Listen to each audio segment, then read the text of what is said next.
Welcome to the channel students. तो भी आज से हम लोग स्टार्ट करने वाले हैं 12th क्लास की केमिस्ट्री की रिवीजन। तो इसमें आपका सबसे पहला चैप्टर है भी दैट इज दी सॉल्यूशंस। तो सॉल्यूशंस का कंप्लीट चैप्टर आपका यहाँ पर रिवाइज हो जाएगा। अगर आपको इस चैप्टर के बारे में कुछ नहीं याद तो नो प्रॉब्लम, पूरा चैप्टर आपका इस वीडियो में रिवाइज होने वाला है। हम लोग थ्योरी प्लस न्यूमेरिकल से सभी कुछ यहाँ पर एक्सप्लेन करेंगे। और इस चैप्टर में हमें कौन कौन से टॉपिक्स मिलने वाले हैं, सबसे पहले हम लोग बात करेंगे सॉल्यूशन की कंसंट्रेशन के बारे में, जिसमें आएगी मोलैरिटी, मोलैलिटी, मोल फ्रैक्शन वगैरह। फिर हम लोग सोलुबिलिटी के बारे में बात करेंगे, जिसमें हमारा इंपॉर्टेंट हेनरीज लॉ है। फिर हम लोग रोल्स लॉ और वेपर प्रेशर्स के बारे में रीड आउट करेंगे। फिर आते हैं आइडियल और नॉन आइडियल सॉल्यूशंस के बारे में। फिर आती है हमारी सबसे important topic that is the colligative properties. Total 4 colligative properties के बारे में इस चैप्टर में आप लोगों को याद रखना होता है। और फिर आगे आता है हमारा जो लास्ट टॉपिक है that is the went of factor. तो इन सभी पर न्यूमेरिकल्स प्लस थ्योरी प्रॉब्लम्स आती हैं एग्जाम में, वो आपने यहाँ पर ध्यान से समझ लेनी है। ठीक है, तो विदाउट वेस्टिंग एनी टाइम हम इस रिवीजन को स्टार्ट करते हैं। तो हम सबसे पहले अगर बात करें कि कंसंट्रेशन ऑफ द सॉल्यूशन को कैसे सोल्व आउट करते हैं, डिफरेंट डिफरेंट टर्म्स होती है। जैसे कि सबसे पहली है mass percentage of the component.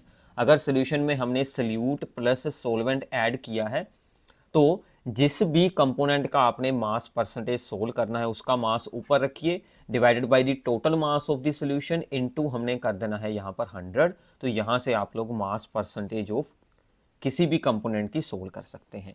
Mostly ये यूज़ कैसे होती है, हमें मास परसेंटेज न्यूमेरिकल प्रॉब्लम में दी होती है तो वहाँ से हमें क्या यूज़ करना है, जैसे कि हमें न्यूमेरिकल में दिया हो 10% weight by wait sodium hydroxide solution का मीनिंग क्या है कि हमने 10 ग्राम सोडियम हाइड्रोक्साइड को टोटल 100 ग्राम सोल्यूशन में यूज़ किया है। तो हमारा 10 ग्राम हो गया अभी सल्यूट का वेट और टोटल सोल्यूशन है 100 ग्राम। इट मींस दैट दी 90 ग्राम हमारा बन जाएगा अभी सोलवेंट। तो ऐसे आप लोग आगे फिर इस इंफॉर्मेशन को यूज कर सकते हैं न्यूमेरिकल प्रॉब्लम में। सिमिलरली आपको वॉल्यूम परसेंटेज के बारे में दिया होता है, वहां पर हम लोग यूनिट्स वॉल्यूम वाली यूज कर लेंगे, यहां पर हमने मास वाली यूनिट्स को यूज किया था। ठीक है, ऐसे ही आता है अभी पार्ट्स पर मिलियन। पार्ट्स पर मिलियन का मीनिंग क्या है कि जब किसी कंपोनेंट की कंसंट्रेशन बहुत ज़्यादा लो होती है सॉल्यूशन में तो हम लोग पीपीएम को यूज़ करते हैं। पीपीएम का मतलब है अभी पार्ट्स पर मिलियन, 1 मिलियन में कितने पार्ट्स हैं। तो सिंपल सा फार्मूला है, जिस भी कंपोनेंट का आपने पीपीएम सोल्व करना है उसका मास ऊपर रखें, डिवाइडेड में total mass of the solution और into 10⁻⁶ that is the 1 million के साथ इसको मल्टीप्लाई कर दें। इसका यूज़ कैसे करते हैं, सिमिलर है। जैसे मान लीजिए हमें दिया हो 3 ppm ऑफ ए है हमारे पास, it means that 3 gram of A हमने डिजोल्व किया है इन 10⁻⁶ ग्राम, यानी कि 1 million gram of the solution में सिर्फ 3 ग्राम ए है।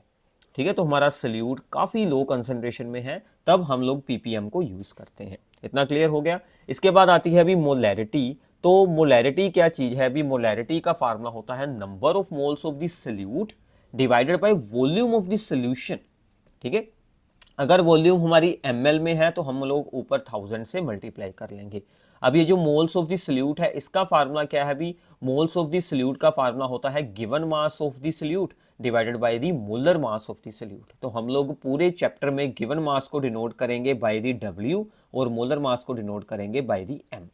ठीक है, अगर हमें मोलैरिटी दी हो, जैसे हमें दिया है 2 molar solution of sodium hydroxide, इसका मतलब है हमने सोडियम हाइड्रोक्साइड के 2 मोल्स डिजोल्व किए हैं इन 1000 ml यानी कि 1 लीटर ऑफ दी सोल्यूशन में। तो ऐसे आपको इसको यूज करना भी आता हो। ठीक है भी, तो इसके बाद आती है अभी हमारी मोलैलिटी। तो मोलैलिटी भी सिमिलर टर्म है, इसमें चेंजेस क्या है अभी, molality, molality is the moles of the solute, divide में आ जाएगा मास ऑफ द सोलवेंट। मोलैरिटी में थी वॉल्यूम ऑफ द सॉल्यूशन और यहां पर है सोलवेंट का सिर्फ मास यूज करना है। अगर इसका मास है इन ग्राम्स तो हम लोग ऊपर 1000 से मल्टीप्लाई कर लेंगे। अगर हमें दिया हो, इसको स्मॉल m के साथ डिनोट करते हैं 2m, यानी कि 2 मोलल सोडियम हाइड्रोक्साइड का सोल्यूशन, यानी कि हमने 2 moles of the sodium hydroxide को डिसोल्व किया है इन 1 किलोग्राम ऑफ द सोलवेंट। तो सोलवेंट अगर हमारा वाटर है तो, या फिर जो भी सोलवेंट हमें स्टेटमेंट में दिया हो, तो ऐसे हम इसको यूज कर सकते हैं। ऐसे ही हम लोग सोल्व कर सकते हैं भी मोल फ्रैक्शन। मोल फ्रैक्शन क्या होती है अभी, जितने भी सोल्यूशन में कंपोनेंट्स हैं हमने सभी के मोल्स को सोल्व कर लेना है। मान लीजिए हमारे पास दो कंपोनेंट हैं ए और बी, हमने दोनों के मोल्स को सोल्व कर लिया। सो मोल फ्रैक्शन ऑफ ए को हम लोग एक्स ए के साथ डिनोट कर सकते हैं। तो X A is equals to number of moles of A divided by total number of moles, यानी कि ए और बी दोनों के मोल्स को आपने प्लस करके डिवाइड में रखना है और ए के मोल्स ऊपर रखने हैं। सिमिलरली हम लोग बी की भी सोल्व कर सकते हैं मोल फ्रैक्शन, तो बी के मोल्स को ऊपर रख लेंगे यहाँ पर और डिवाइड में तो टोटल मोल्स सेम रहने वाले हैं। जितने भी कंपोनेंट्स होंगे सभी की मोल फ्रैक्शन ऐड करके टोटल आंसर कितना आएगा, बी इज इक्वल टू 1 आएगा। तो मोल्स को कैसे सोल्व कर सकते हैं वो मैंने आपको ऊपर ही बता दिया था। Moles is equal to given mass of A divided by molar mass of A. Similarly B के लिए आप लोग मोल्स निकाल सकते हैं। तो ऐसे पहले मोल्स निकालें, मोल्स से हम लोग मोल फ्रैक्शन निकाल सकते हैं कि मोल्स कितनी कितनी फ्रैक्शन में है। क्लियर है। इसके बाद आती है अभी नॉर्मेलिटी। नॉर्मेलिटी जनरली हमारी ज़्यादातर यूज़ तो नहीं होती, बट फिर भी आपको एक छोटी सी एग्जांपल इसकी याद रख लेनी है। नॉर्मेलिटी मोलैरिटी की तरह ही है, डिवाइड में वॉल्यूम ऑफ द सॉल्यूशन है, ऊपर मोल्स की जगह पर है भी number of the gram equivalents. ठीक है, तो यहाँ से चेंज है। Number of the gram equivalents क्या होते हैं, given mass divided by equivalent mass. ठीक है, तो मोल्स होते थे गिवन मास बाय मोलर मास, यहाँ पर है इक्विवेलेंट मास। अब ये इक्विवेलेंट मास क्या होता है, that is the molar mass over में जा तो उस कंपाउंड के हिसाब से, अगर उसकी एसिडिटी है तो एसिडिटी रख दें, बेसिसिटी, या फिर उसकी वैलेंसी। जो भी कंपाउंड है, अगर कोई बेस है उसकी एसिडिटी, अगर कोई एसिड है उसकी बेसिसिटी, अगर कोई सोल्ट है तो उसकी वैलेंसी यूज कर लेंगे। ठीक है, तो ऐसे पहले सोल्व किया जाता है इक्विवेलेंट मास। इक्विवेलेंट मास से फिर हम लोग इसका आंसर यहाँ पर यूज करके सोल्व करते हैं number of the gram equivalents, उसका आंसर ऊपर यूज करते हैं, तो वहां से नॉर्मेलिटी निकलती है। तो नॉर्मेलिटी और मोलैरिटी में रिलेशन याद रख लेना, this is the most important. Normality is equals to molarity into जो भी आपका सब्सटेंस है उसकी बेसिसिटी या एसिसिटी या फिर उसकी वैलेंसी, वो हम लोग यूज कर लेंगे। फॉर एग्जाम्पल से आपको आइडिया होगा। एग्जाम्पल है भी हमारे पास सल्फ्यूरिक एसिड की। तो सल्फ्यूरिक एसिड का अगर आप लोग मोलर मास, इसके सभी जो भी एटम्स हैं इसके मोलिक्यूल में, उसको ऐड करके सोल्व करेंगे, दैट इज दी 98। ये एक एसिड है, एसिड कितने हाइड्रोजन रिलीज करता है, दैट इज इट्स बेसिसिटी इसकी 2 है। तो 2 के साथ इसको डिवाइड करके इसका इक्विवेलेंट मास निकल जाएगा 49। यानी कि अगर मैं ये 2 की वैल्यू यहाँ पर यूज करता हूँ तो इसके लिए फार्मूला बन गया अभी normality is equal to 2 into molarity. ठीक है, तो ऐसे आप लोग मोलैरिटी से ही नॉर्मेलिटी को निकाल सकते हैं। क्लियर है अभी। ठीक है, तो आगे चलते हैं। अभी हमारे पास है solubility of solids in liquid. तो अगर किसी सॉलिड को हमने लिक्विड में डिसोल्व करना हो, अब यहाँ पर सोलुबिलिटी की बात चलेगी, तो उसमें हमने क्या देखना है कि लाइक डिसोल्व्स लाइक। ठीक है, जिसमें जैसी फोर्सेस होंगी वो वैसे ही सॉल्वेंट में डिसोल्व होगा। जैसे कि पोलर सल्यूट डिसोल्व्स इन दी पोलर लिक्विड्स और नॉन पोलर में डिसोल्व होगा। ये एक जनरल सा रूल है, एक्सेप्शंस बहुत सारी होती हैं, बट ये एक सिंपल और जनरल सा रूल आप लोगों ने याद रख लेना है। ठीक है, अब इसके ऊपर टेम्परेचर का क्या इफेक्ट पड़ता है भी, solubility of solid in liquid.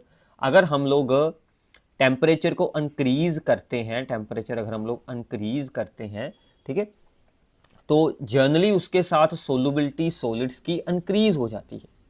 ठीक है, टेम्परेचर को इंक्रीज करोगे तो जनरली सोलुबिलिटी इंक्रीजेस। ठीक है, solubility of solid in liquid increases, but कुछ एक्सेप्शंस हैं भी।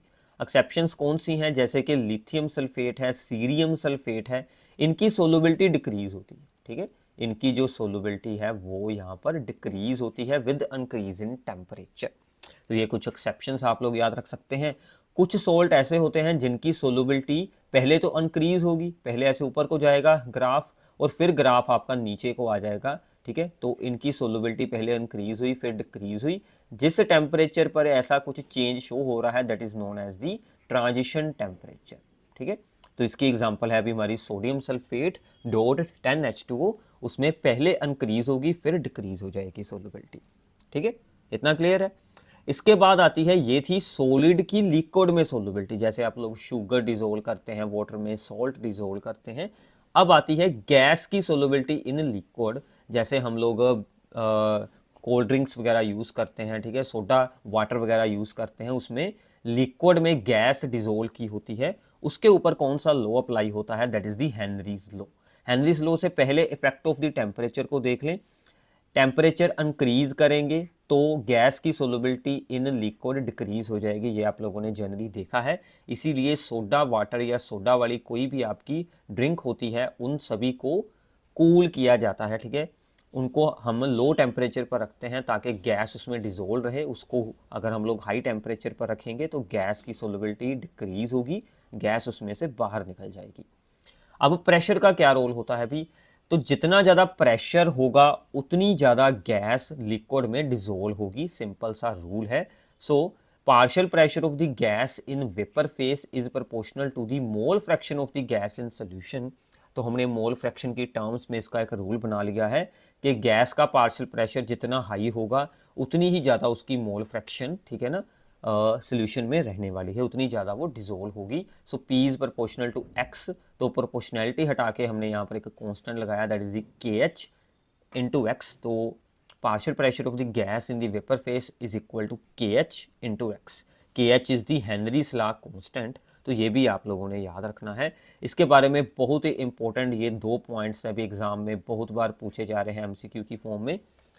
के एच की वैल्यू जितनी ज़्यादा होगी, जितनी हायर होगी, उतनी लो सोलबिलिटी होगी गैस की, ठीक है। दोनों इन्वर्सली प्रोपोर्शनल है। यहाँ से अगर हम लोग x को निकालें तो दैट इज p बाई के एच आएगा। तो x और के एच एक दूसरे के इन्वर्सली प्रोपोर्शनल है। के एच हाई रखेंगे सोलबिलिटी लो हो जाएगी, टेम्परेचर इंक्रीज करेंगे के एच की वैल्यू इंक्रीज हो जाएगी, यानी कि सोलबिलिटी डिक्रीज हो जाएगी, ठीक है। टेम्परेचर इंक्रीज करो, के एच इंक्रीज हो जाएगा, सोलबिलिटी डिक्रीज हो जाएगी, ठीक है। तो ये आप लोगों ने रिलेशन याद रखें, ओके भी। इसके बाद आता है भी रोल्स लॉ। तो रोल्स लॉ हमें बताता है कि जब हम लोग 2 लिक्विड्स को डिजोल्व कर दें तो वेपर प्रेशर में क्या फॉर्मूले अप्लाई होंगे, उसके बारे में ये हमें बताएगा कि सोल्यूशन का वेपर प्रेशर कैसे हमें सोल्व आउट करना है, ठीक है। तो रोल्स लॉ में क्या है भी, अगर हम लोग लिक्विड लिक्विड सोल्यूशन के लिए रोल्स लॉ को एक्सप्लेन करें तो उसमें क्या होगा अप्लाई के vapour pressure of the component A in the solution. मान लीजिए हमारे सोल्यूशन में 2 कंपोनेंट हैं ए और बी, तो सॉल्यूशन के अंदर ए का वेपर प्रेशर क्या रहेगा, दैट इज पीए।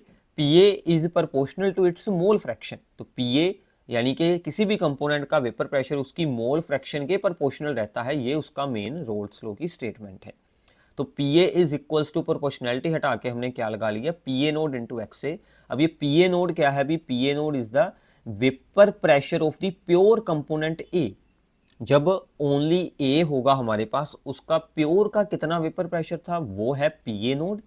अगर हमने ए के अंदर बी को डिसोल्व कर दिया, यानी कि एक सोल्यूशन बना दिया, अब सोल्यूशन के अंदर ए का वेपर प्रेशर कितना है, उसकी मोल फ्रैक्शन के according PA is equals to PA naught into X A. Similarly B का भी सेम होगा, PB is equal to PB naught into X B. तो यानी कि टोटल सोल्यूशन का प्रेशर क्या होगा अभी, पीए प्लस पीबी, यानी कि P A naught X A plus P B naught X B. तो ये हमारा टोटल प्रेशर सोल्यूशन का बन जाएगा। यही रोल्स लॉ ने बताया था कि सोल्यूशन में किसी भी कंपोनेंट का वेपर प्रेशर उसकी मोल फ्रैक्शन के प्रोपोर्शनल होता है। क्लियर है। तो इसको हम लोग एज ए यहाँ पर एक ग्राफ बनाकर भी रिप्रेजेंट कर सकते हैं।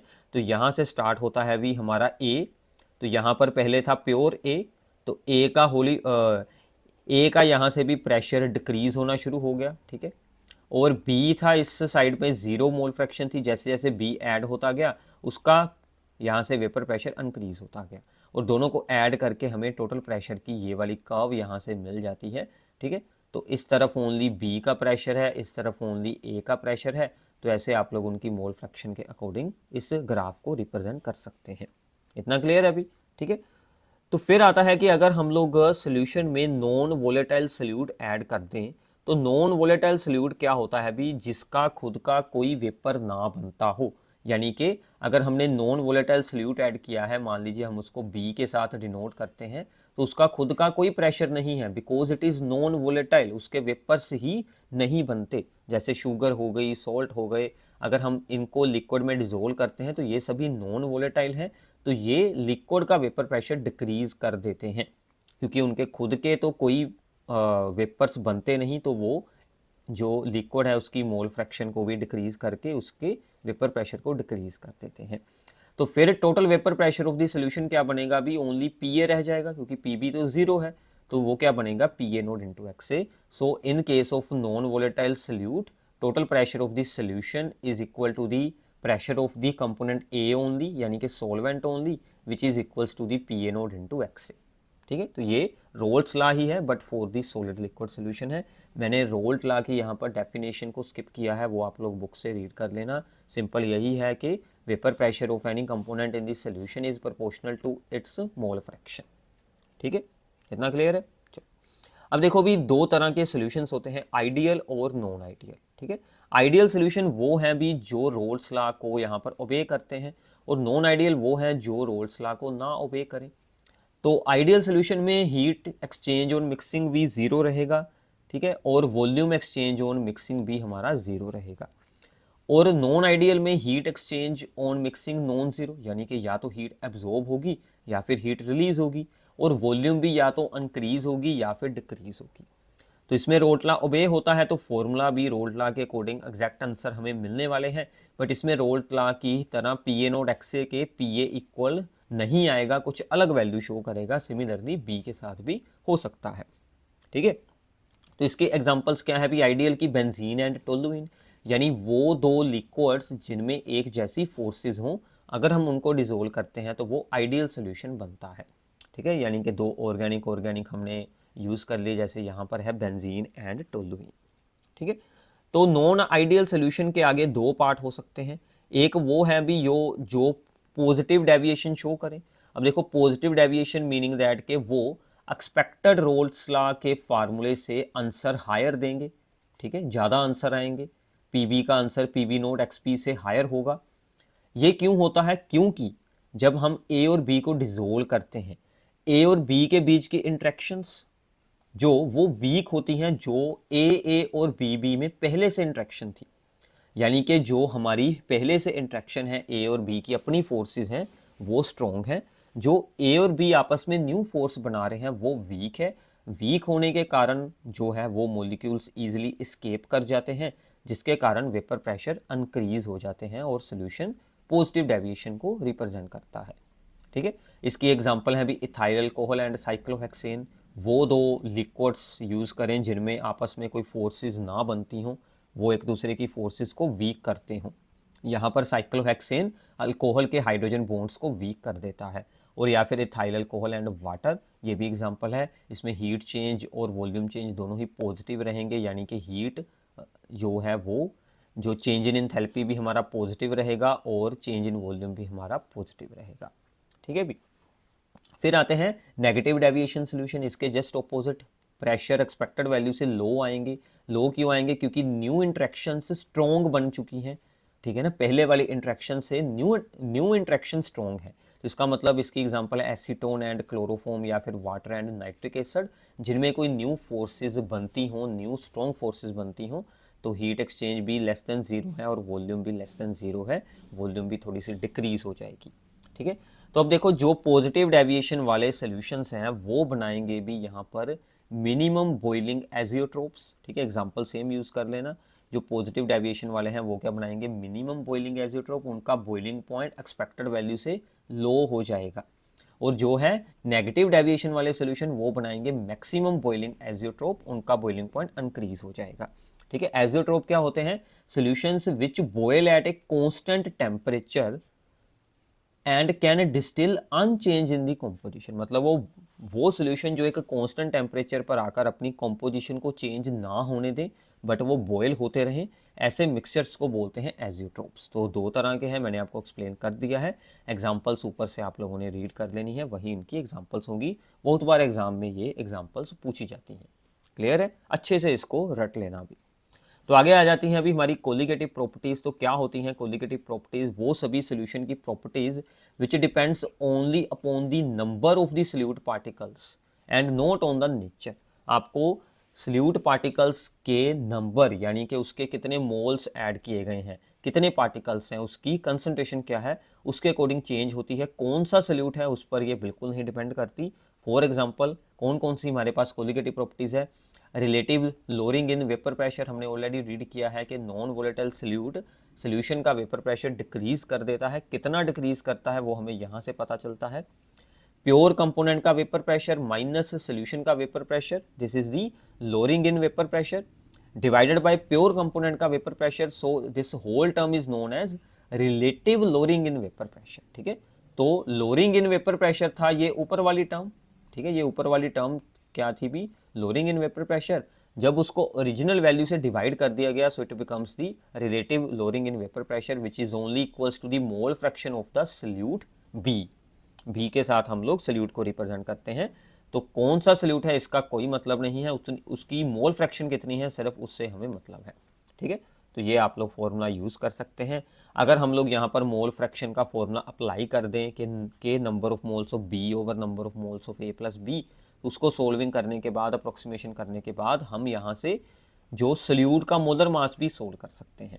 तो इन प्रॉपर्टीज़ को इसी काम के लिए यूज़ किया जाता है कि हम लोग किसी भी अननोन सल्यूट का मोलर मास इससे सोल्व कर सकते हैं। तो उसका फार्मूला ये है जो आपका न्यूमेरिकल्स में यूज़ हो सकता है।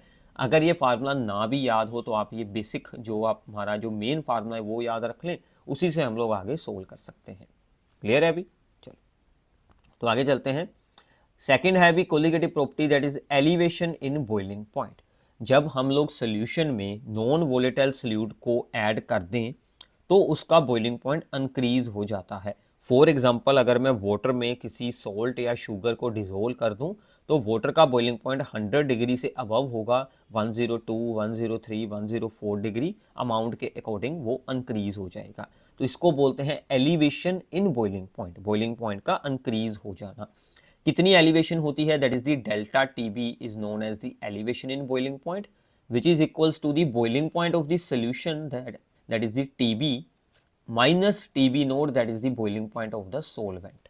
ठीक है, तो ये था हमारा ओरिजिनल बॉइलिंग पॉइंट, बाद में कितना हो गया दोनों को हमने कर दिया minus, that is elevation in boiling point. So elevation in boiling point is directly proportional to the molality of the solution, और हमने यहाँ पर प्रोपोर्शनैलिटी हटा के कांस्टेंट लगाया है KB. KB is known as the molar boiling point constant. ठीक है, अब यहाँ पर मोलैलिटी का फार्मूला अप्लाई कर दें, that is the number of moles divided by weight of the solvent into 1000। ठीक है, तो ये हमने मोलैलिटी का फार्मूला यहाँ पर लगाया है। तो ऐसे हमें डेल्टा टीबी का पूरा फार्मूला मिल जाता है। इसको अच्छे से याद कर लेना, ये बहुत बार यूज़ होगा न्यूमेरिकल्स में। इसका हमने यहाँ पर एक छोटा सा ग्राफ बनाया है, ये भी इंपॉर्टेंट है अभी। तो सोलवेंट की कर्व ऊपर थी, सोलवेंट का वेपर प्रेशर हाई रहेगा, नॉन वोलेटाइल सल्यूट ऐड किया तो वेपर प्रेशर लो हो गया, इसलिए बॉइलिंग पॉइंट उसका जो है वो यहाँ पर आगे शिफ्ट हुआ, तो वो यहाँ पर जाकर बॉयल हुआ, क्योंकि 1 atm के इक्वल अगर प्रेशर होगा तो उसी के अकॉर्डिंग हमें बॉइलिंग पॉइंट यहाँ से मिलने वाला है। इसलिए सोल्यूशन का बॉइलिंग पॉइंट हाई हो जाता है, क्योंकि उसका वेपर प्रेशर डिक्रीज होता है by adding the non volatile solute. ठीक है, वेपर प्रेशर डिक्रीज होना ही इन सभी प्रॉपर्टीज़ का मेन रीज़न बनता है भी, क्योंकि non volatile solute vapour pressure को डिक्रीज करते हैं। ग्राफ के ऊपर भी बहुत सारी प्रॉब्लम्स आती हैं, अभी ग्राफ को ड्रॉ कर कर देखो, अभी वीडियो को रोक कर इसे ड्रॉ करो, फिर ही आपको इनका आइडिया होगा अच्छे से। क्लियर है अभी? तो आगे चलते हैं अभी, डिप्रेशन इन फ्रीजिंग पॉइंट। तो फ्रीजिंग पॉइंट डिक्रीज होता है अगर मैं वाटर में कोई सल्यूट ऐड कर दूं तो वाटर का फ्रीजिंग पॉइंट 0 डिग्री से बिलो चला जाएगा, यानी कि -2, -3 ऐसी कुछ वैल्यू हो जाएगी। तो ओरिजिनल सोलवेंट का बॉइलिंग का freezing point TF naught minus solution का फ्रीजिंग पॉइंट, क्योंकि वो उससे भी लो चला गया है इसलिए हम लोग हायर वैल्यू को आगे रखते हैं। So TF naught minus TF is equals to the depression in freezing point, यानी कि चेंज इन फ्रीजिंग पॉइंट। इसका फॉर्मूला डेल्टा TB की तरह सिमिलर है डेल्टा TF का भी, तो यहाँ पर KF लगेगा, बाकी हमने मोलैलिटी का फार्मूला ही लगाया है, तो ये भी मोलैलिटी के ही प्रोपोर्शनल है। ग्राफ थोड़ा सा इसका डिफरेंट रहेगा, यहाँ पर है भी फ्रोजन सोलवेंट की कर्व। ठीक है, तो सोलवेंट की कर्व ऊपर रहेगी और सोल्यूशन की कर्व नीचे आ जाएगी, क्योंकि वेपर प्रेशर लो होता है। सो नीचे आने के कारण वो जहाँ पर इसके साथ मीट हुई है वो इसका फ्रीजिंग पॉइंट है, तो इसका फ्रीजिंग पॉइंट और ज़्यादा ठीक है पीछे चला गया। हमारा जो प्योर सोलवेंट था वो तो यहीं पर मीट हो गया था, तो उसका फ्रीजिंग पॉइंट थोड़ा सा हायर है। तो इस तरह से आप इसके ग्राफ को याद रख सकते हैं। ठीक है, तो मैं फिर से आपको रिपीट कर रहा हूँ भी, ग्राफ ज़रूर ड्रॉ कर लेना, ग्राफ बहुत ही इंपॉर्टेंट है। क्लियर है? तो इथाइलिन ग्लाइकोल प्लस वाटर अगर हम लोग ऐड करते हैं, इसका फ्रीजिंग पॉइंट वाटर का 0 से बिलो चला जाता है, जिसके कारण इसको एंटी फ्रीज सोल्यूशन की तरह यूज़ करते हैं इन दी ऑटोमोबाइल रेडिएटर्स के अंदर का लिक्विड फ्रीज ना हो, उसमें इथाइलिन ग्लाइकोल वगैरह ऐड कर दिया जाता है। फिर आता है अभी साल्ट को हम लोग ऐड करते हैं ऑन दी आइस, ताकि वाटर का फ्रीजिंग पॉइंट लो हो जाए और आइस का फ्रीजिंग पॉइंट 0 से बिलो चला जाए, जिसके कारण जो आइस है वो फिर धीरे धीरे मेल्ट होना शुरू हो जाती है। तो कई सारी कंट्रीज़ में रोड से आइस को हटाने के लिए सॉल्ट उनके ऊपर जो है वो यहाँ पर ऐड किया जाता है, फिर ईजिली हम लोग आइस को वहाँ से हटा सकते हैं। ठीक है अभी, तो ये थी डिप्रेशन इन फ्रीजिंग पॉइंट। इसके बाद आती है अभी हमारी fourth property, that is the osmosis. Osmosis की प्रॉपर्टी के बारे में आप लोगों ने पहले भी सुना होगा। ओस्मोसिस में क्या होता है अभी, सोलवेंट मूव करता है from low concentration of the solute to the higher concentration of the solute. ठीक है, जिधर हमारा सल्यूट लो कंसंट्रेशन में है, यानी कि एक तरह से प्योर सोलवेंट है अगर, तो वहां से हमारा सोलवेंट मूव करेगा towards the higher concentration of the solute, यानी कि टुवार्ड्स दी सोल्यूशन। अगर मैं एक तरफ बिल्कुल साफ पानी रख लूँ, ठीक है, प्योर वाटर रख लूँ, और दूसरी साइड में रख दूँ कोई सोल्ट वाटर या फिर कोई शुगर वाला वाटर या कोई भी वाटर का सोल्यूशन, तो मेरा pure water semi permeable membrane को क्रॉस करके, ठीक है ना, दूसरी तरफ सोल्यूशन में ऐड होता जाएगा। तो इसको हम लोग ओस्मोसिस कहते हैं। कोई प्रेशर की ज़रूरत नहीं, अपने आप ये फ्लो होता है। इसको रोकने के लिए हमें सोल्यूशन वाली साइड पे, यानी कि higher concentration of the solute वाली साइड पर जो प्रेशर लगाना पड़ता है, that is known as the osmotic pressure. ठीक है, तो ओस्मोसिस को रोकने के लिए हम लोग जितना प्रेशर अप्लाई करेंगे, that is known as the osmotic pressure. ठीक है भी, इतना हो गया क्लियर। चलो एक छोटी सी एग्जांपल है भी इसकी। अगर हम लोग किसी एग को, ठीक है ना, वाटर में रखते हैं, तो वाटर बाहर का उसके अंदर चला जाता है, क्योंकि बाहर लो कंसंट्रेशन है, अंदर हाई कंसंट्रेशन है सल्यूट की, तो वाटर अंदर चला जाएगा और एग कर जाएगा अभी स्वेल।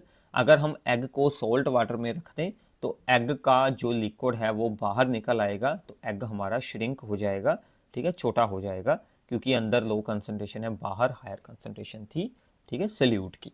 ओके अभी, तो ऑस्मोटिक प्रेशर का फार्मूला क्या होता है, osmotic pressure is directly proportional to the molarity. तो यहाँ पर हम लोग मोलैरिटी यूज़ करते हैं, एक ही ऐसी कोलिगेटिव प्रॉपर्टी है जिसमें मोलैरिटी यूज़ की जाती है। सो इसको पाई के साथ डिनोट करते हैं, pi is equal to concentration C into R into T. ठीक है, तो सी यानी कि मोलैरिटी का फार्मूला लगाया, number of moles by volume.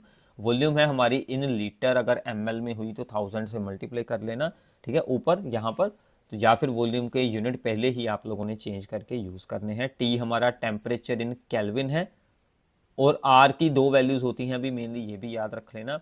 अगर प्रेशर के यूनिट है एटमॉस्फेरिक, तो आर की वैल्यू ये यूज़ कर लेना, अगर है बार तो ये वैल्यू यूज़ कर लेना। ठीक है, तो दोनों यूज़ हो जाती हैं। नंबर ऑफ मोल्स का हमने फार्मूला लगा दिया, given mass by molar mass. B मतलब सल्यूट को रिप्रेजेंट करता है बी, बाकी आर और टी और वी दिए हुए हैं, तो वो वैल्यूज़ आप लोग यूज़ करके ओस्मोटिक प्रेशर को सोल्व कर सकते हैं।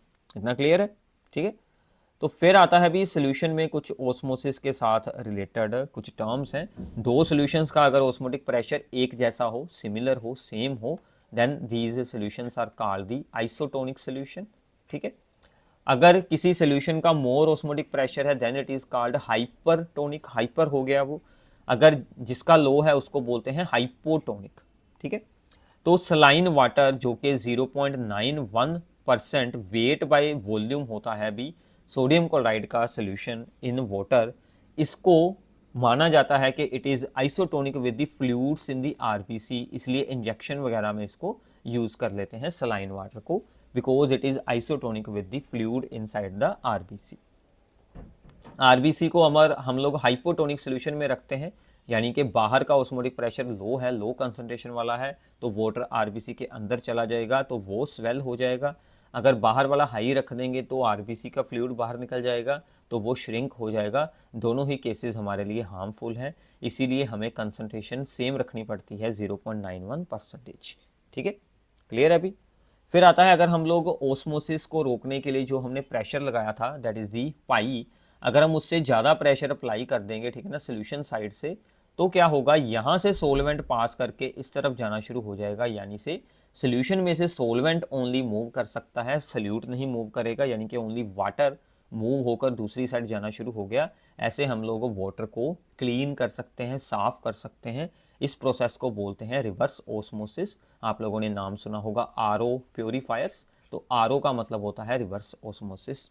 तो वो हाई प्रेशर लगाकर जो सोल्यूशन में से सोलवेंट को मूव करवाया जाता है और सोल्यूट पीछे रह जाता है। ठीक है भी, इतना क्लियर है। इसके साथ डिसैलिनेशन ऑफ वाटर भी की जाती है, यानी कि वाटर में से सोल्ट्स को, ठीक है, सेपरेट किया जाता है।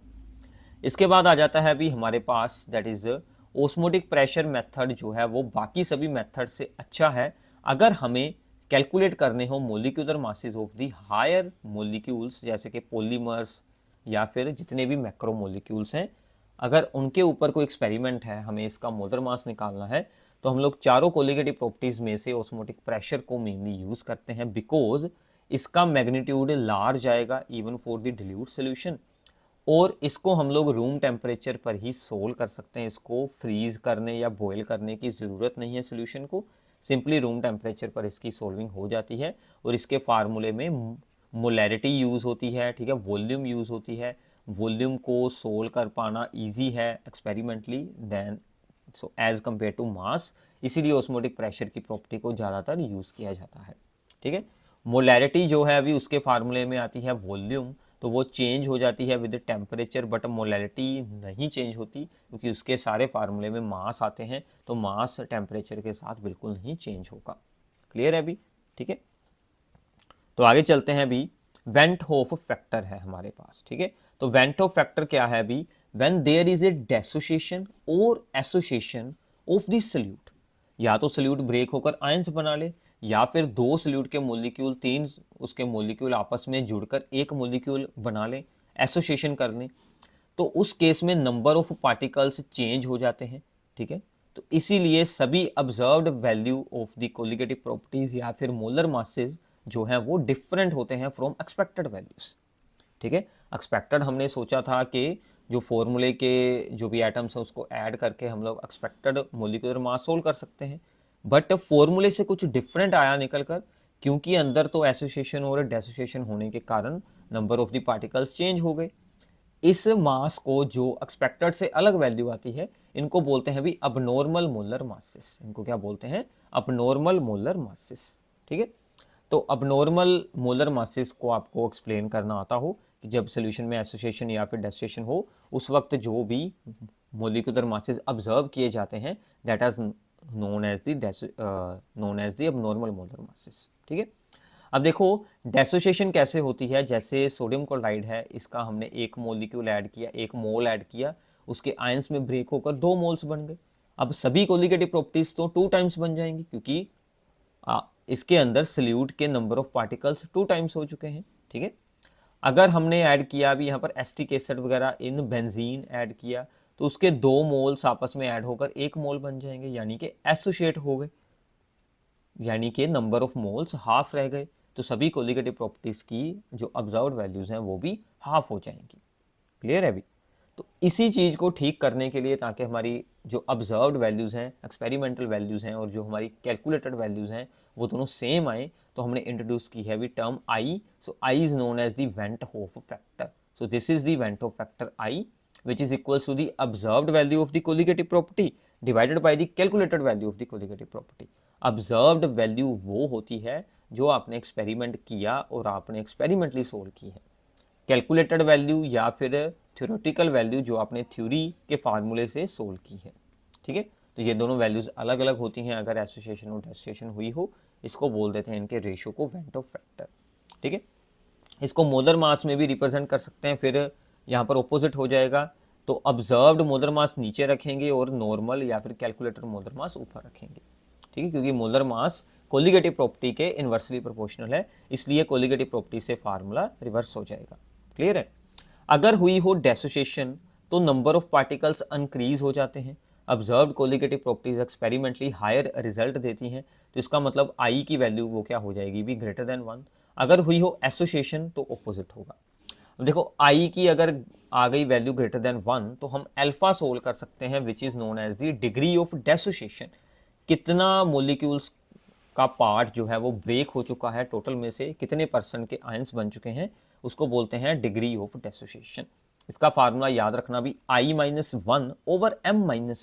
अब यहाँ पर m क्या है कि भी वो फार्मूला कितने आयंस बना सकता है, जैसे NaCl 2 आयन बना सकता है, K2SO4 3 बना सकता है, एल्यूमिनियम क्लोराइड 4 बना सकता है, वो हम लोग m की वैल्यू यहाँ पर यूज़ कर लेंगे। तो ये सभी m की वैल्यूज़ हैं। I की वैल्यू आपको ऊपर वाले फार्मूले से सोल्व करनी होगी इससे, ठीक है। तो आई और एम के साथ हम लोग अल्फा यानी कि डिग्री ऑफ डेसोसिएशन को सोल्व आउट कर सकते हैं। क्लियर अभी? तो सिमिलरली डिग्री ऑफ एसोसिएशन होती है।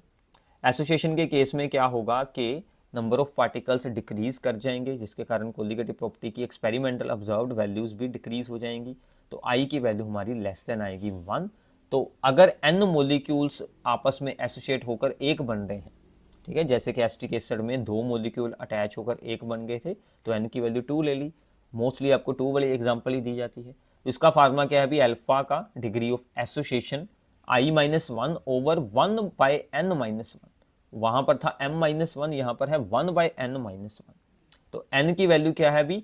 कितने मोलिक्यूल्स आपस में एसोसिएट हो रहे हैं। Acetic acid in benzoic acid है, तो n की वैल्यू क्या लगेगी भी? 2 लग जाएगी। तो हाफ आ जाएगा यहाँ पर 1/2 0.5। उसकी वैल्यू यूज करके हम इसे सोल्व कर सकते हैं आगे डिग्री ऑफ डेसोसिएशन को। ठीक है, तो यहाँ से आपको आइडिया हो गया भी अगर हुई हो डेसोसिएशन तो ऑब्जर्व्ड कोलिगेटिव प्रॉपर्टी ग्रेटर होती है कैलकुलेटेड से, और अगर हुई हो एसोसिएशन तो ऑब्जर्व्ड कोलिगेटिव प्रॉपर्टी होती है less than from the calculated colligative property. Calculated जो हम लोग फॉर्मूला से सोल्व कर सकते हैं। तो इसीलिए अब सभी कोलिगेटिव प्रॉपर्टीज के आंसर को आई के साथ मल्टीप्लाई करवा दिया जाता है, क्योंकि हमारे नंबर ऑफ पार्टिकल्स कितने चेंज हुए हैं वो हमें आई से ही आइडिया मिलता है। तो हम लोग सभी कोलिगेटिव प्रॉपर्टीज को आई के साथ मल्टीप्लाई कर देंगे ताकि हमारे आंसर्स बिल्कुल सही से सोल्व आउट हो जाए। ठीक है भी? तो ये था आप लोगों का थ्योरी पार्ट यहाँ तक। तो आई होप कि आप लोगों ने अच्छे से फार्मूला को अंडरस्टैंड किया है। अब हम इसके न्यूमेरिकल्स को स्टार्ट करेंगे। तो पहले यहाँ तक वीडियो को पॉज करके अच्छे से फार्मूलाज को रीड आउट कर लें। आपको इसके नोट्स की पीडीएफ भी मिल जाएगी, बट अच्छा होगा अगर आपके पास अभी टाइम है तो आप लोग खुद बैठकर नोट्स बनाएं। बिल्कुल शॉर्ट नोट्स हैं, सिर्फ आपके यहाँ पर 12 पेज हैं भी, ठीक है ना, 12 पेजेस हैं। तो वहाँ तक आपका ये थ्योरी पार्ट कंप्लीटली हो जाएगा। अब इनके कुछ न्यूमेरिकल्स को हम लोग स्टार्ट करने वाले हैं। सो भी हमारा सबसे पहला न्यूमेरिकल है यहाँ पर कि a solution of the glucose in water is labelled as 10% weight by weight. मैंने आपको बताया था वेट परसेंटेज के बारे में। Density of the solution is 1.20 gram per ml। Calculate the molarity. तो सबसे पहले इस वेट परसेंटेज को यूज करते हैं भी। 10% ग्लूकोज का मतलब है कि हमने 10 ग्राम ग्लूकोज को इन 100 ग्राम सोल्यूशन में ऐड किया है। ठीक है, तो हमारे सल्यूट को हम लोग बी से रिप्रेजेंट करेंगे भी हर न्यूमेरिकल में। तो सल्यूट का गिवन मास कितना हो गया अभी? 10 ग्राम। तो ग्लूकोज है, ग्लूकोज का मोलर मास आप लोगों को याद रख लेना 180 है। अदरवाइज उसके फार्मूले से आप लोग ऐसे सोल्व भी कर सकते हैं, नो प्रॉब्लम। तो ये आ गया अभी 180 ग्राम पर मोल, इसका मोलर मास आ गया। ठीक है, अब उसने दिया था अभी सोल्यूशन का वेट है 100 ग्राम। हमने मोलैरिटी निकालनी है। मोलैरिटी का अगर आपने फार्मूला याद कर लिया है तो अच्छी बात है। फार्मूले में वॉल्यूम होती है अभी डिवाइड में, तो हम लोग डेंसिटी और मास ऑफ द सॉल्यूशन जो कि 100 ग्राम है, डेंसिटी 1.20 है, तो डेंसिटी होती है मास बाय वॉल्यूम के इक्वल। तो हम लोग यहाँ से वॉल्यूम को निकालेंगे भी मास बाय डेंसिटी। ठीक है, तो हमने यहाँ से वॉल्यूम को सोल्व आउट कर लिया, that is the mass by density आ जाएगी। तो वो आ गया अभी 100 by 1.20, this is the volume of the solution. तो अब हम मोलैरिटी का फार्मूला लगाएं। मेन खेल फॉर्मूलाज का है। अगर आपने शॉर्ट नोट्स से नोट्स बना लिए हैं तो फॉर्मूला आपको आते होंगे, तो साथ में फॉर्मूला देखें और न्यूमेरिकल को बाद में खुद सोल्व करने की कोशिश कीजिए, फिर ही आपको इस रिवीजन वीडियो का अच्छे से फायदा होगा। So number of moles that is the given mass by molar mass divided by volume of the solution into 1000, because हमारी वॉल्यूम ml में है। ऊपर क्या है? नंबर ऑफ मोल्स का formula given mass by molar मास। तो सभी हमने आंसर पुट किए, इनकी वैल्यूज नीचे लगाई। यहाँ पर है 1000, तो ये वैल्यू ऊपर चली जाएगी। ठीक है, रेसिप्रोकल हो गया। ये जीरो के साथ हमने जीरो कैंसिल कर दी, 1/18 बच गया। तो यहाँ से ये दोनों जीरोस इसके साथ कैंसिल करेंगे। ठीक है, इसकी एक जीरो यहाँ पर, इसका पॉइंट हटाकर 2 जीरोस आएंगी नीचे, उसके साथ कैंसिल हो गई। तो ये आपका बच गया 12/18। इसको डिवाइड किया तो 0.667 मोलर आपको आंसर मिल जाएगा। क्लियर है अभी? तो ऐसे आप लोग इस न्यूमेरिकल को, इजी सा न्यूमेरिकल था, मोलैरिटी हम लोग सोल्व कर सकते हैं। ठीक है अभी?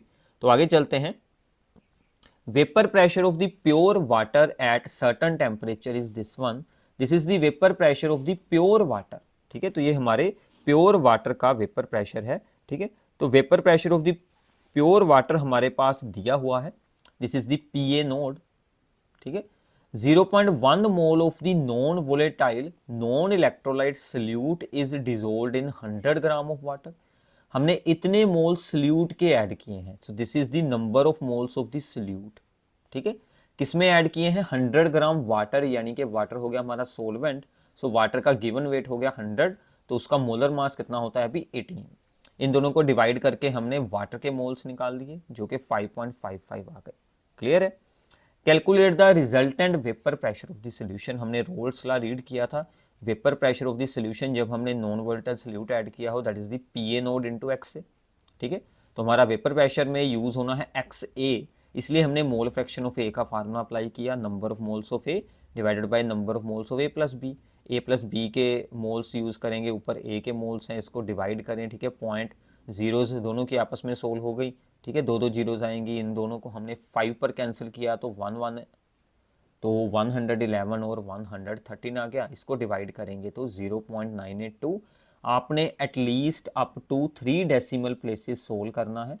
ठीक है, तो बाद में उसको राउंड ऑफ करके आप लोग up to 2 decimal place correct answer use करें। तो अप टू 2 डेसिमल प्लेस अगर हमें करेक्ट करना है तो हमें अप टू 3rd प्लेस तक सोल्व करना होगा। ठीक है, तो एटलीस्ट इतना आप लोग सोल्व करें, फिर ही आपके आंसर ठीक है सही माने जाएंगे।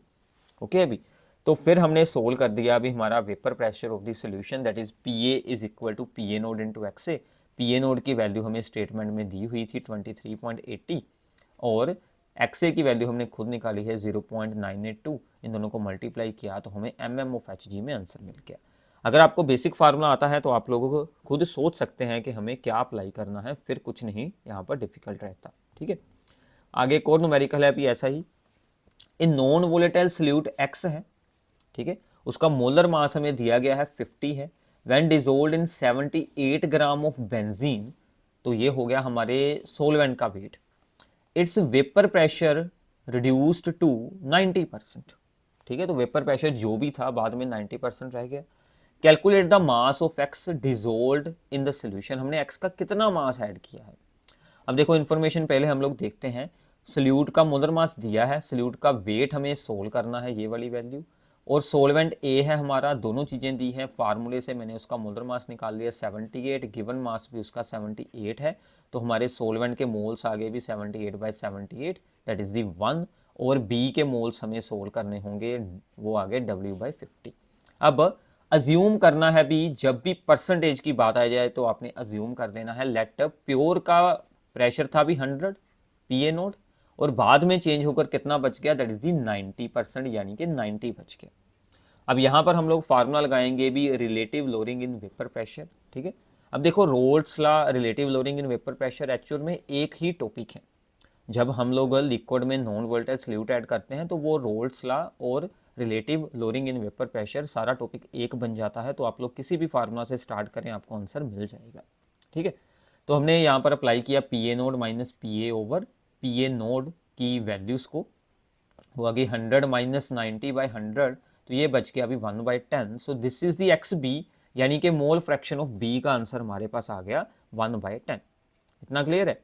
तो मोल फ्रैक्शन ऑफ बी का वैसे फार्मूला क्या होता है अभी, N B over N A plus N B, तो हमने इसको करवा दिया अभी यहाँ पर क्रॉस मल्टीप्लाई। ठीक है, तो ये बच गया हमारा 10 एन बी, उधर आ गया N A plus N B, तो एन बी इस तरफ जाएगा, so 10 N B minus N B बच गया 9 N B is equal to N A. तो यहाँ से हमने 9 को ओवर में ले गए, so N B becomes 1/9 into N A. तो एन ए हमने ऊपर सोल्व किया था 78/78, सोलवेंट के मोल्स वो थे 1, तो उसकी वैल्यू लगा दी 1। तो एन बी का आंसर हमने लगा दिया, that is the W given mass bye उसका मोलर मास दिया था 50, तो यहाँ से हमने डब्ल्यू को सोल्व कर लिया 50/9, दैट इज दी 5.55 ग्राम। ठीक है, तो ऐसे आप इसकी सिंपल सी सोल्विंग कर सकते हैं। तो मैं फिर से आप लोगों को यही याद करवा रहा हूँ भी, न्यूमेरिकल्स हैं, देखो अच्छी बात है, ठीक है, सुनोगे वो भी अच्छी बात है, बट जब तक आप लोग खुद नहीं सोल्व करते तब तक ये आपको अच्छे से बिल्कुल नहीं आने वाले। एटलीस्ट इस वीडियो के ही सभी न्यूमेरिकल्स को खुद सोल्व कर लें एक बार, तो आपको काफ़ी अच्छे से प्रैक्टिस हो जाएगी। क्लियर है, तो आगे चलते हैं। Calculate the boiling point elevation for a solution, हमने बॉइलिंग पॉइंट एलिवेशन निकालना है, prepared by adding the 10 gram of the magnesium chloride, ये क्या है अभी हमारे सोल्यूट का weight, that is the 10 gram, to the 200 gram of the water, this is the solvent का weight, assuming that magnesium chloride to be completely dissociated, magnesium chloride completely dissociate होकर कितने ions बनाएगा अभी, एक मैग्नीशियम का 2 बनेंगे Cl के, तो टोटल हो गए 3 आयंस, जब कंप्लीटली डेसोशिएट हैं, जितने आयंस बनते हैं आई की वैल्यू भी उतनी हो जाती है। आई क्या था अभी, वेंट ऑफ फैक्टर, तो आई की वैल्यू हमारे पास कितनी आ गई 3। मोलर मास उसने स्टेटमेंट में ही दिया हुआ है 95, ठीक है, और केबी की वैल्यू भी दी हुई है। अब देखो डेसोसिएशन या एसोसिएशन वाला केस है तो आप लोगों ने आई भी यूज करनी है फॉर्मूले में। So boiling point elevation delta T B is equals to i. Formula आगे क्या था, अभी आपने नोट्स में से फॉर्मूले सोल्व किए होंगे। सो आई होप कि आप लोगों ने फॉर्मूले सोल्व कर लिए हैं। अभी भी फॉर्मूले सोल्व नहीं किए तो अभी रुककर इसको फॉर्मूले को नोट करें, न्यूमेरिकल को खुद सोल्व करें। एक बार मुश्किल फील होगा बट एक बार आपने सोल्व कर लिया तो अच्छे से न्यूमेरिकल आ जाएगा। अभी कॉपी पेन उठा लो अभी और इसको साथ साथ में सोल्व करते जाओ, ठीक है। तो फॉर्मूला बन गया आई इंटू के बी, साथ में होता है अभी number of moles that is the given mass by molar mass, weight of the solvent into 1000। तो सभी वैल्यूज़ हमारे पास हैं, हमने सभी वैल्यूज़ को यूज़ करना है। जो भी टर्म्स आपस में कैंसिल होती हैं, जैसे ये कैंसिल हो गया अभी यहाँ पर, दैट इज़ दिया आ गया हमारे पास 5, ठीक है। इस 5 को हमने कैंसिल कर दिया इसको, तो ये बच गया हमारा 19। तो इनकी बाद में मल्टीप्लाई करके आपको डिवाइड ही करनी होगी। एग्ज़ाम में आप लोग डिवाइड वाला आंसर का स्टेप अभी स्किप कर देना, वो एंड में डिवाइड वाला काम करना, पहले इतना सोल्व कर कर वहाँ पर रख देना, क्योंकि आपका डिवाइड पर टाइम वेस्ट हो। उससे अच्छा है आप उससे पहले अपना बाकी का एग्ज़ाम सोल्व कर लें, ठीक है। अभी तो आगे चलते हैं। The vapour pressure of A and B at 25 degree are this and this. A और बी के दोनों के वेपर प्रेशर दिए हुए हैं। If A and B are mixed such that the mole fraction of A in the mixture is this one. A की mole fraction हमें दी गई है मिक्सचर में। Then calculate the mole fraction of B in vapour phase. हमें vapour phase में mole fraction निकालनी है। अब देखो वेपर फेस की mole fraction that is the Y B, उसका फार्मूला क्या होगा अभी, बी का pressure divided by total pressure, ठीक है। तो मैंने आपको पहले ही फार्मूला बता दिया। तो हमें बी का प्रेशर निकालना है, बाद में टोटल प्रेशर निकालना है, दोनों को डिवाइड करनी है, ये हमारा मेन काम रहने वाला है, ठीक है। तो हमने पहले पी ए नोट लिखा, हमें दिया हुआ था 75, पी बी नोट दिया हुआ है अभी हमें 25। ए की मोल फ्रैक्शन है 0.5, मैंने आपको बताया था कि दोनों की मोल फ्रैक्शन का सम कितना होता है 1। तो बी की मोल फ्रैक्शन क्या आएगी भी 1 माइनस एक्स ए की वैल्यू लगाई तो बी की मोल फ्रैक्शन आ गई। अब दोनों के प्रेशर निकालने according to Raoult's law, P A is equal to P A naught into X A, ठीक है। दोनों वैल्यूज हैं तो हमने सोल्व कर लिया। पी बी निकालने, दोनों के वेपर प्रेशर आ गए, ये भी हमारा सिंपल सा काम था। अब दोनों को ऐड करेंगे तो हमें टोटल वेपर प्रेशर मिल जाएगा, ठीक है। Total vapour pressure P A plus P B किया हमने, दोनों के वेपर प्रेशर ऐड कर दिए तो हमें टोटल प्रेशर मिल गया। अब मैंने आपको बताया था हमें क्या करना है, मोल फ्रैक्शन ऑफ बी निकालनी है, तो उसके लिए पी बी का vapour pressure that is the 15 divided by total vapour pressure that is दी 45। तो कैंसिल करेंगे 1/3 यानी कि 0.33 बन जाएगी, ठीक है भी। तो ऐसे आप इनको सिंपली सोल्व आउट कर सकते हैं, काफ़ी ईजी यहाँ पर ये प्रॉब्लम्स हैं। क्लियर है अभी। तो सारा भी फार्मूले का खेल है। अगर आपको फार्मूले की पहचान हो जाती है देन नो प्रॉब्लम, देन आप लोग ईजिली सोल्व कर पाएंगे। तो फॉर्मूला को अच्छे से ध्यान में रख लेना भी, ठीक है। तो आगे आते हैं, इसके बाद हमारे पास न्यूमेरिकल है that is the vapour pressure of a solvent at this temperature is 100 mmHg, that is the PA node. Calculate the vapor pressure of the dilute solution containing 1 mole of the strong electrolyte. हमें 1 मोल dissolve किया है अभी strong electrolyte AB का इन 50 moles of the solvent. अब देखो आपका काम easy कर दिया, दोनों के मोल्स दे दिए हैं, सल्यूट का 1 मोल है और सोलवेंट के 50 मोल्स हैं। तो हम लोग सीधी यहाँ से मोल फ्रैक्शन निकाल लेते हैं एक्स बी की। तो बी के मोल्स ऊपर रखेंगे, नीचे दोनों के मोल्स ऐड कर दिए तो एक्स बी निकल आए। हमें पी ए सोल्व करना है। कंडीशन क्या है कि assume that complete dissociation of the solute A B है, तो ये ब्रेक होकर भी कितने आयंस बनाएगा, 2 आयन बनाएगा, यही बस चेंज था। तो हमने रोल्स लॉ का relative lowering in vapour pressure का हमने फॉर्मूला यूज़ किया, तो उसके आगे हमने आई के साथ उसको मल्टीप्लाई करवा देनी है बिकॉज ऑफ द कंप्लीट डेसोसिएशन। तो इसको आई के साथ मल्टीप्लाई करवाएंगे। पी ए नोड का आंसर 100 दिया हुआ है, पी ए हमने सोल्व आउट करना है, ओवर 100 है, इधर 2/51 है। फिर से हमने क्रॉस मल्टीप्लाई करवा दी, ये इधर मल्टीप्लाई हुआ और ये इधर मल्टीप्लाई होगा, तो ये बन गया हमारा 51 into 100 that is the 5100 minus 51 P A, इधर हुआ 2 इंटू 100 दैट इज दी 200।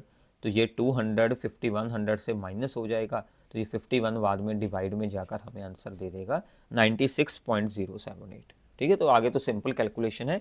तो बेसिकली आप लोग ऐसे relative lowering in vapour pressure और रोल्स लॉ के फॉर्मूला को यूज़ करते हैं, तो ऐसे आप इनको अच्छे से यूज़ करना सीख जाएंगे, क्लियर है अभी? चलो तो आगे चलते हैं। अभी इजी से न्यूमेरिकल ऐसे ही आते रहेंगे, तो ध्यान से इसको अंडरस्टैंड करते रहिए। 1 molal aqueous solution of an electrolyte A2B3, कोई भी फार्मूला दे सकता है अभी एग्जाम में, ध्यान रखना, इज 60% आयनाइज्ड, मतलब ये अल्फा दिया है अभी कितने परसेंट वो आयनाइज हो चुका है।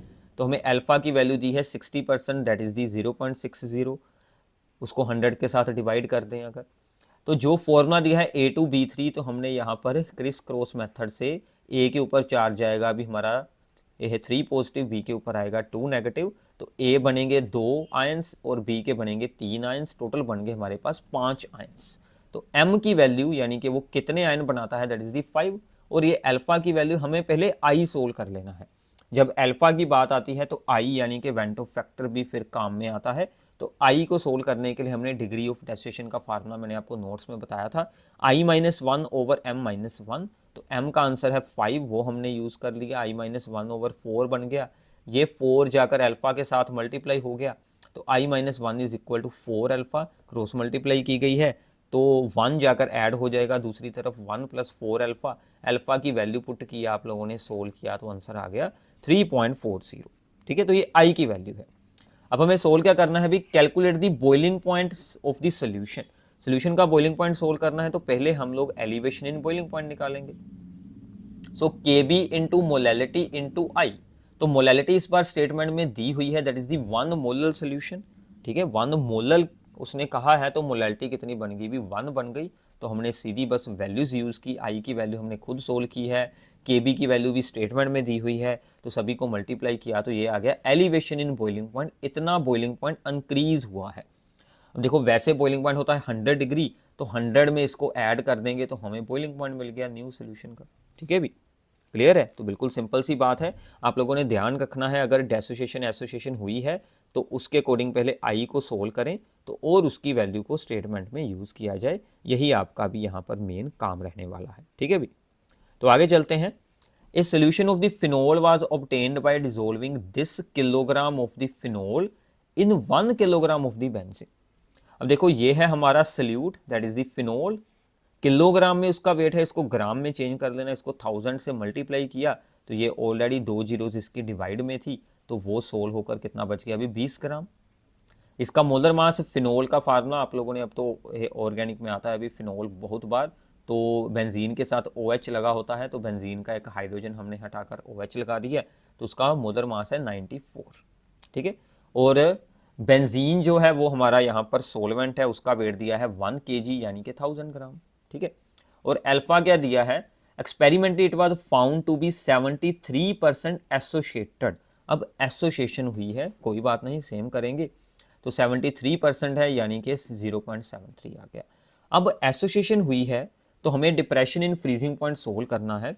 तो एसोसिएशन में क्या होता है अभी कि फिनोल के 2 मोलिक्यूल, चाहे फिनोल हो, एसिटिक एसिड हो, अल्कोहल हो, इन बेंजीन वगैरह जैसे ऑर्गेनिक सोलवेंट में एसोसिएट होते हैं, 2 मोलिक्यूल आपस में जुड़कर 1 मोलिक्यूल बन जाते हैं, ये 1 बन गए।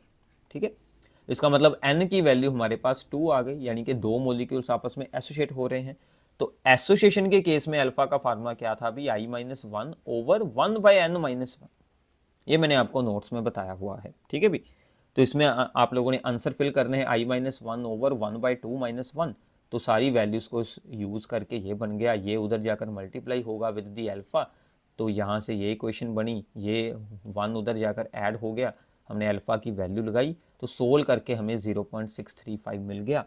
फिर आपने डिप्रेशन इन फ्रीजिंग पॉइंट का फार्मूला लगा देना है, डेल्टा TF ऑब्जर्व्ड वैल्यू, जो एक्सपेरिमेंटल एक्चुअल वैल्यू है। ठीक है, आई को यूज करने के बाद एक्चुअल वैल्यू, एक्सपेरिमेंटल वैल्यू ही शो होती है, तो I into KF into number of moles, weight of the solvent into 1000, that is the molality का फार्मूला है पूरा। तो आंसर आप लोगों ने यूज करने हैं सभी के सभी, ये ऐसे ही कैंसिल हो गए। ठीक है, और इसको आप लोग 2 के साथ सोल्व कर सकते हैं, 2 पर गया 10 और 2 पर गया 47, बाकी के आप लोगों ने डिवाइड करवा कर इसको सोल्व कर देना है। मैंने आपको फिर से यही बताऊंगा कि डिवाइड वाला काम एंड में करना, ताकि आपका टाइम वेस्ट ना हो पाए। क्लियर है, बाकी फार्मूला वगैरह सोल्विंग वगैरह सारी एक बार पहले सोल्व कर देना, डिवाइड वाला काम आप लोगों ने एंड में करना है। इसके बाद है अभी osmotic pressure of a solution of cane sugar was found to be this at 300 kelvin. If the solution was diluted to 5 times, calculate the osmotic pressure at the same temperature. ठीक है, तो हमें पहले दिया गया है सोल्यूशन का osmotic pressure है, हमें दिया गया है सोल्यूशन का टेम्परेचर। ऑस्मोटिक प्रेशर का फार्मूला CRT, C को हटाकर N/VRT। ठीक है, न्यू ऑस्मोटिक प्रेशर में क्या है, अभी सब कुछ सेम है, सिर्फ हमने डिल्यूट किया है, तो हमने वॉल्यूम चेंज की है ओनली। तो वॉल्यूम कितनी बन गई, भी पहले सी वॉल्यूम से 5 टाइम्स हो गई, तो 5 भी बन गया। हमने 5 को यहाँ से, ठीक है ना, बाहर निकाल लिया, सेपरेट रख लिया, तो अंदर क्या बच गया, NVRT। तो NVRT आपका क्या है भी, जो आपका π1 था, that is the osmotic pressure जो हमें दिया हुआ था, उसकी वैल्यू हमने यूज़ की, तो डिवाइड करके आंसर आ गया। ये तो काफ़ी सिंपल थी प्रॉब्लम। तो ऐसे आपको 2 मार्क्स में ऐसी सिंपल सी प्रॉब्लम भी आ सकती है। इसी में उसने पूछा है कि how can osmotic pressure of the given solution can be decreased without changing its volume. अगर हम वॉल्यूम को ना चेंज करें, जैसे हमने यहाँ पर उसको डिल्यूट कर दिया था 5 टाइम, तो हम लोग ऑस्मोटिक प्रेशर को कैसे डिक्रीज कर सकते हैं। अब देखो भी, osmotic pressure is directly proportional to होता है टेम्परेचर, तो हम लोग टेम्परेचर को डिक्रीज करके ऑस्मोटिक प्रेशर को भी डिक्रीज कर सकते हैं। तो ऑस्मोटिक प्रेशर कंसंट्रेशन को डिक्रीज करके या फिर टेम्परेचर को डिक्रीज करके डिक्रीज किया जा सकता है। क्लियर है अभी, ठीक है। इसके बाद भी इंपॉर्टेंट है भी, ये भी हमारी problem, A 5% solution of the sodium sulphate dot 10H2O, जिसका मोलिकुलर वेट भी हमें दिया हुआ है, is isotonic with 2% solution of the non electrolyte non volatile substance X। ठीक है, अब दो सोल्यूशन है, एक है 5%, एक है 2%, दोनों आइसोटोनिक है। हमें जो X वाला सोल्यूशन है, X का मोलिकुलर वेट निकालना है, वो हमें दिया नहीं हुआ। आइसोटोनिक मतलब दोनों के ऑस्मोटिक प्रेशर इक्वल हैं, तो पहले हम इनके ऑस्मोटिक प्रेशर निकालते हैं। 5% सोल्यूशन का मीनिंग मैं आपको ऑलरेडी समझा चुका हूं कि 5 ग्राम इन 100 ग्राम ऑफ दिस सोल्यूशन है। बाकी ऑस्मोटिक प्रेशर में वॉल्यूम होती है, तो वॉल्यूम का भी हम यूज़ नहीं करेंगे। तो यहाँ से हमें दिया है given mass of the solute 5 gram, molecular weight है उसका 322, उसके नंबर ऑफ मोल्स आगे भी N1, दैट इज दी 5/322। अब साथ में देखो, अगर कुछ नहीं मेंशन किया, आपने खुद ऑब्जर्व करना है कि सोडियम सल्फेट आयनाइज होता है, तो उसके कितने आयंस बनते हैं, उसके बनते हैं भी 3 आयंस, तो हमें आई की वैल्यू लगानी है भी 3। तो फार्मूला π1 का ऑस्मोटिक प्रेशर NV, सो N/V इंटू RT, उसके आगे लग जाएगी भी I। सो I है हमारा वेंटो फैक्टर, तो I की वैल्यू और N की वैल्यू और RT/V को हमने यहाँ पर सेपरेट रख के इसको इक्वेशन नंबर 1 मान लिया, क्योंकि दोनों ऑस्मोटिक प्रेशर इक्वल जब रखेंगे तो RT/V तो वहीं से कैंसिल आउट हो जाएगा। ऐसे ही हमने सेकंड का ऑस्मोटिक प्रेशर निकालना है, जो कि 2% वाला है। तो 2% यानी कि 2 ग्राम है उसका गिवन में वेट, मोलर मास हमने सोल्व करना है, तो मैंने उसको M ही एज्यूम कर लिया। उसके नंबर ऑफ मोल्स निकाले, सिमिलर सोल्विंग जैसी ऊपर की थी, तो given mass by the molar mass, ये वैल्यू आ गई। अब ये नॉन इलेक्ट्रोलाइट नॉन वोलेटाइल है, तो इसके लिए I की वैल्यू 1 होती है, यानी कि ये कोई आयन नहीं बनाता। ठीक है, तो इसका ऑस्मोटिक प्रेशर निकाला हमने सेम फार्मूले से, I की वैल्यू लगाई 1, मोल्स की वैल्यू लगाई N की, और RT/V को सेपरेट रख लिया। अब ये होगी इक्वेशन नंबर 2। अब इक्वेशन नंबर 1 और इक्वेशन नंबर 2 को आपस में हमने इक्वेट कर देना है, दोनों के आंसर पुट किए। अब यहाँ से RT/V तो आपस में ही कैंसिल आउट हो जाएगा, ये RT/V की टर्म आपस में कैंसिल आउट हो गई। M को हम लोग इधर ले गए, तो ये ऊपर चला जाएगा, ये सारी टर्म इधर आकर रेसिप्रोकल हो गई, तो वहाँ से हम लोग इसकी कैलकुलेशन कर सकते हैं। सिंपल है भी, ठीक है। तो थोड़ा सा कैलकुलेशन का काम आप लोगों ने खुद देखना है भी। तो ये थे आपके लिए इस चैप्टर के सभी इंपॉर्टेंट न्यूमेरिकल।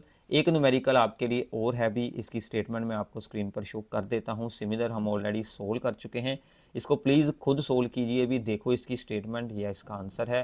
वैसे आपको नोट्स भी इसके PDF मिल जाएंगे, ठीक है। तो इनके सभी न्यूमेरिकल्स की प्रैक्टिस करो, अगर हो सके तो और previous year problems NCERT exercises में से न्यूमेरिकल सोल्व करो।